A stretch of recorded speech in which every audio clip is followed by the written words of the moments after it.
Սևաքարի կենտրոնից տարածվող խորովածի բույրն ու երաժշտությունը հուշում են բնակավայրում կարևոր իրադարձություն է տեղի ունենում։ Խորհրդային տարիներին որպես դպրոց ծառայող շենքի տարածքում այժմ հիմնանորոգված հանդիսությունների սրահն է։ Համայնքում 2026-ի առաջին կարմիր ժապավենն այստեղ է կտրվում։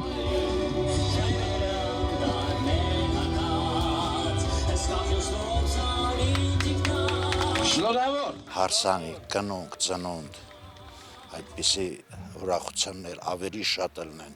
Սևաքարի հանդիսությունների սրահը վերանորոգվել է 2024 թվականի սուբվենցիոն ծրագրի շրջանակում համայնք կառավարություն համաֆինանսավորմամբ շուրջ 31 միլիոն 500 հազար դրամ ներդրմամբ, որում համայնքի մասնաբաժինը շուրջ 13 միլիոնը ֆինանսավորել է Զանգեզուրի պղնձամոլիբդենային կոմբինատը։ Նորաբաց սրահն ամբողջությամբ կահավորելու անհրաժեշտ գույքով ու պարագաներով ապահովելու հարցում եւս համայնքին աջակցել է Զանգեզուրի պղնձամոլիբդենային կոմբինատը շուրջ 4 միլիոն 600 հազար դրամ։ Արդեն ոնց որ պարոն Փարսյանը նշեց, ավանդույթ է ձևավորվել համայնքում հին նոր տարվա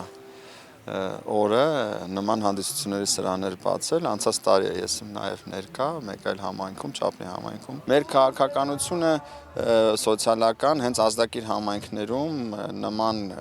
ծրագրերի ուսում, սպորտ, առողջություն եւ նման ենթակառուցվածքային ծրագրերով մեր մասնակցությունը ունենալն են համայնքի հետ միասին եւ մենք նախընտրում ենք իհարկե սուբվենցիոն ծրագրերը,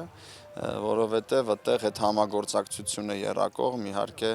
շատ ավելի էֆեկտիվ է մեր գնահատմամբ։ Առհասարակ կոմբինատը մարզկենտրոնում իրականացվող սուբվենցիոն նախագծերում բավականին ակտիվ մասնակցություն ունի։ Միայն նախորդ տարի դրանք 1 տասնյակից ավելին էին։ Սևաքարը եւս ձեռնարկության ազդակիր բնակավայրերից է եւ ոչ պակաս ուշադրության կենտրոնում։ Այն ներառված է նաեւ սոցիալական ծրագրերում։ Կապանի բնակավայրերում հանդիսությունների սրահների նորոգման եւ վերաբացման ծրագիրը մեկնարկել է վերջին մի քանի տարիներին։ Համայնքը կարևորում է դրանց առկայությունը եւ շեշտը դնում հեռավոր յուղերի վրա։ Օրինակ Եղվարդում, օրինակ Վենի Խոտանանում, Ծավում,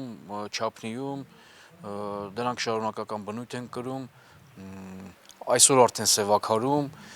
մոտ ժամանակներս կբացվի Շիկահողում։ Քաղաքի մոտ գյուղերը հիմնականում գերադասում են քաղաք հասնել, բայց հատկապես հեռավոր գյուղերը դրա կարիք ունեն։ Ես ճիշտ եմ համարում այս սրահը գյուղերը, որովհետև ամեն մի միջոցառումը, եթե գյուղում թեկուզ մահվան դեպք կա, թեկուզ հարսանիք կա, թեկուզ ուրախություն, բանակի կեփ կա, ես այս սրահը գյուղին անպայման անհրաժեշտ է։ Ավելի քան 200 հաշվառված բնակիչ ունի Սևաքարը, ինչպես գրեթե բոլոր բնակավայրերում կյանքն այստեղ առավել ակտիվանում է ամռանը։ Տիկին Ծովինարը մանկության երբեմնի աշխուժությունն է կարոտում, հիշում գյուղի հարսանիքները։ Նոր սրահի բացումից հետո վստահ է ավանդույթը կվերականգնվի։ Երիտասարդ էինք, միշտ գնում էինք տատիկ-պապիկներին օգնելու, պապիկը գնում էր խոտ հնձելու պապաների հետ, մենք տակ-տակ թեյը վերցնում, հասցնում էինք, այգիները ջրում էինք, բերքը հավաքել, միշտ ներկա ենք եղել, ես այստեղ ծնվել եմ, այստեղ ապրում եմ, հավատացեք, մեր գյուղում շատ ուրախություններ լինելու են, ես վստահ եմ։ Հերմինե Միքայելյան, Ռոբերտո Հանջանյան, Սյունիք լուրեր։